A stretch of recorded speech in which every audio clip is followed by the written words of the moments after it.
Bonjour à toi très chers spectateurs et bienvenue pour cette nouvelle critique en post-projection. J'espère que vous avez aimé cette introduction hollywoodienne que j'ai fait à cette vidéo, un truc de malade, j'avais une idée, j'ai fait on va faire ça.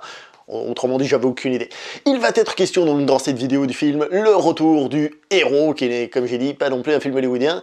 C'est un film réalisé par Lorenzo Tirardo, avec dans les rôles principaux Gian Del Giardino et Melania Lorenzo. Ah non, c'est pas non plus un film italien. Donc c'est un film réalisé par Laurent Tirard, qui a déjà réalisé un film que j'avais bien aimé, à savoir Le Petit Nicolas. Je l'ai pas revu depuis, mais je l'avais bien aimé. Mais il a aussi été le réalisateur de films tels que Astérix ou Service secret de sa... Non, pas au Service secret de Sa Majesté, ça c'est James Bond. Au Service de Sa Majesté tout court. Enfin bref, le dernier Astérix en date en live qui était pas génial. Nous avons évidemment Jean Dujardin. Je sais pas si vous voyez qui c'est le mec là, le français qui a gagné une fois une espèce de statue en or aux États-Unis, un truc dans le genre quoi. Et nous avons Mélanie Laurent. Alors, quelle note je vais donner à ce film? Il faut savoir qu'au début, ce film, j'allais lui donner une grosse bonne note. Une note bien costaud, puis finalement, je me suis dit, ok, je comprends, mais il faut se calmer, parce que c'est pas non plus un truc de malade. Hein. Donc je vais finalement lui donner un bon gros 7 sur 10. Et je trouve que c'est très mérité. Comme j'ai dit, j'allais à la base lui donner plus, mais je me suis dit, attends, relativise un petit peu quand même, t'emballe pas, reste calme, bébé. On va commencer par parler des acteurs, puisque je viens de les citer en faisant l'idiot.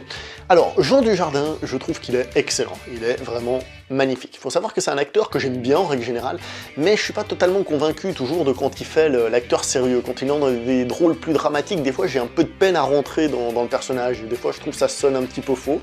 Par contre, quand il fait l'idiot et qu'il se fait autant plaisir que dans ce film-là, alors je suis à fond dedans. On sent qu'il prend un plaisir de malade à se déguiser, à jouer son personnage raffiné comme ça. J'adore. Mélanie Laurent, c'est une actrice que je déteste. Soyons honnêtes, je l'ai vue dans un ou deux films, dont certains en Angleterre ou aux États-Unis. Je me souviens d'Insaisissable, elle en avait fait un autre. Comment c'était? De Beginners ou un truc comme ça. Et bref, c'est une actrice que je ne supporte pas. Je trouve qu'elle a un jeu horrible, elle est... Mais pourtant, dans ce film, ça va. Ça va parce qu'elle a un personnage qui doit montrer des grosses émotions, donc ça passe à l'écran, alors que d'habitude je la trouve très fade, et en plus elle fait un personnage froid, et ça tombe bien parce que c'est une actrice que je trouve froide. Donc finalement, son rôle, ça va, et je trouve que ça rend bien avec le film. Donc honnêtement, j'ai pas de quoi me plaindre sur son jeu dans ce film. Franchement, ça passe bien. Il y a aussi des acteurs secondaires, évidemment, je vais pas vous citer les noms parce que je suis un méchant, non, c'est surtout que j'ai de la peine à retenir les noms, j'ai toujours eu de la peine. Et je les trouve tous très bons, celle qui fait Pauline, par exemple, elle se débrouille très bien, donc le film niveau acteur, moi je dis oui. Nous avons réussi à faire un film en costume, une comédie en costume. Et il faut reconnaître que visuellement le film est joli, c'est-à-dire à aucun moment on ne ressent un manque de budget. Alors évidemment, on imagine qu'avec plus de budget, ils auraient fait un petit peu plus de trucs, notamment quand on raconte les histoires ou des choses comme ça. Mais visuellement, ça se ressent pas, les costumes sont beaux, d'ailleurs, je profite pour parler de l'éclairage qui met tout ça en beauté, il y a des jolis plans et tout. La reconstitution, pour ce que c'est, hein, on se balade pas dans la ville pendant 3 ans et tout ça, mais pour ce que c'est, franchement, c'est bien et il n'y a aucun problème. Le film est très réussi à ce niveau-là, il n'y a pas à critiquer, le côté costume, tout ça, c'est très bien. Alors maintenant, je vais vous parler d'un des très gros points forts du film, à savoir sa musique. Ce film a une musique excellente. Et c'est une musique qui évoque énormément Ennio Morricone dans le western italien. Il y a beaucoup de sonorités de ce film qui font très western italien. Et j'irai même plus loin, parce que quand on voit par exemple une scène qu'on voit dans la bande-annonce, c'est-à-dire quand le personnage de Jean Dujardin arrive, qu'il est avec sa barbe et puis son gros manteau, tout ça, on entend une musique qui évoque un petit peu celle du Cheyenne dans Il était une fois dans l'Ouest. Donc, je pense que c'est un hommage très clair. À un moment donné, il y a un duel au pistolet, qu'on voit aussi dans la bande-annonce, et à ce moment-là, la musique n'a rien à voir, mais on entend des coups d'harmonica. D'ailleurs, pas un harmonica classique, un harmonica qui évoque, évidemment, Il était une fois dans l'Ouest.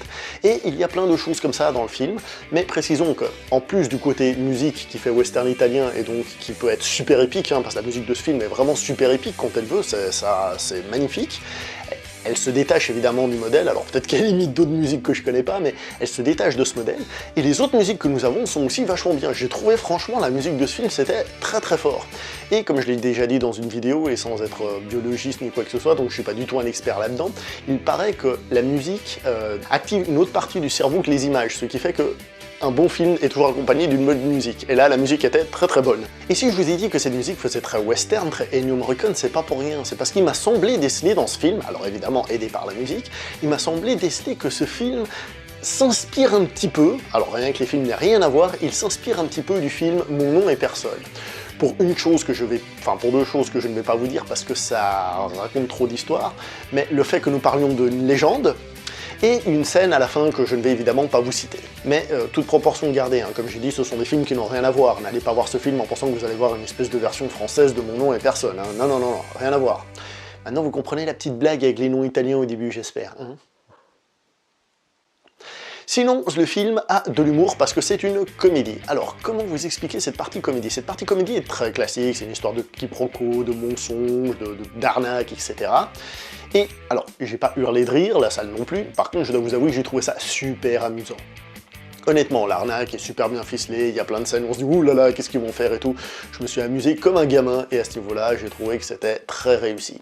Le seul souci, c'est que c'est super classique, et l'ensemble, le scénario global, enfin pas le scénario, l'histoire, pas confondre avec le scénario d'ailleurs, l'histoire du film en elle-même est ultra classique. C'est quelque chose qu'on a déjà vu, revu, revu, il n'y a pas d'originalité là-dedans, et c'est là finalement que le film perd des points. Parce que justement, le scénario lui-même, il développe entre autres des personnages qui sont beaucoup plus complexes qu'ils n'en ont l'air.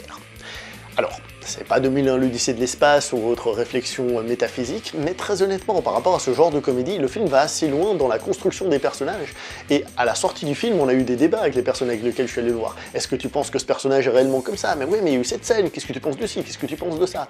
Donc, il y a vraiment quelque chose en plus. C'est difficile à expliquer sans vous raconter, mais juste pour vous dire que les personnages sont en effet plus développés qu'à l'accoutumée dans ce genre de production. Donc je vais pas aller beaucoup plus loin pour vous dire que c'est un film qui a une très bonne musique, qui est visuellement intéressant, c'est pas... mais c'est visuellement intéressant, les acteurs sont très bons, il y a de l'humour, c'est super amusant et tout, et le film va plus loin que le film de base. Donc c'est une comédie qui a de l'ambition, c'est une comédie qui est intéressante. Alors, évidemment, je le conseillerais peut-être pas à tous au cinéma, mais moi, pour moi, c'est un film que je conseille de voir au moins une fois. Franchement, c'est un film intéressant. C'est pas un film qui restera dans les annales, c'est un peu le problème, mais c'est un film intéressant. Maintenant, si on le compare avec Les Tuches, par exemple, qui est actuellement au cinéma, soyons clairs, ce film fait plus cinéma. Les Tuches, ça m'a eu parce que ça arrive à me faire rire de temps en temps. Et une comédie, bah, c'est quand même l'essentiel.